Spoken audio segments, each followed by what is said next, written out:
చీరాలలోని Saint Ann's engineering కాలేజీలో recording డ్యాన్సులు చేయిస్తున్నారు.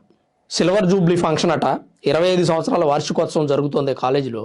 చెన్నైకి చెందినటువంటి వెరోనికా అనే ఆమెతో రికార్డింగ్ డ్యాన్స్ చేయించారు. వెరోనికా అనే ఆమె రికార్డింగ్ డ్యాన్స్లో బాగా ఫేమస్. ఈ మధ్యకాలంలో మనం చూసాం, రాజకీయ పార్టీలకు సంబంధించినటువంటి ఫంక్షన్లలోనూ శివరాత్రి మహోత్సవాలప్పుడు స్టేజ్ మీద డ్యాన్స్ చేస్తూ ఉంటుంది. చీరాల సెయింట్ ఆన్స్ ఇంజనీరింగ్ కాలేజీలో ఈ సిల్వర్ జూబ్లీ సందర్భంగా ఆమెను పిలిచి స్టేజ్ మీద రికార్డింగ్ డ్యాన్సులు వేస్తున్నారు. స్టూడెంట్స్ మైండ్ని రికార్డింగ్ డాన్సర్లతో రీఫ్రెష్ చేసే స్థాయికి విద్యా సంస్థలు దిగజారిపోయాయి.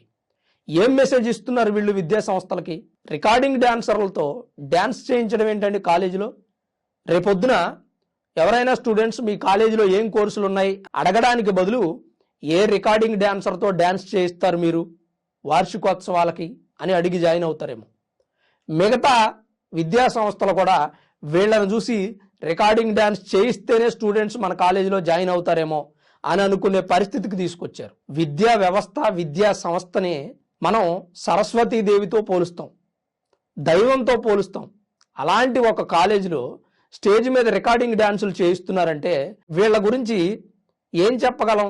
అలానే నేను ఇక్కడ వెరోనికాను తప్పు పట్టట్లేదు, ఎందుకంటే ఆమె వృత్తి అది, ఆమె జీవనాధారం అది.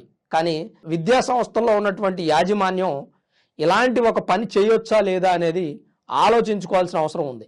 నిజంగా స్టూడెంట్ మైండ్ని రిఫ్రెష్ చేయాలి అనుకుంటే ఇంకా ఎన్నో కల్చరల్ ప్రోగ్రామ్స్ చేయొచ్చు. కానీ అలా కాకుండా ఈ రికార్డింగ్ డ్యాన్స్ చేయడం అనేది నిజంగా చాలా బాధాకరమైన విషయం. చీరాల సెయింట్ ఆన్స్ ఇంజనీరింగ్ కాలేజీలో జరిగింది ఈ ఘటన.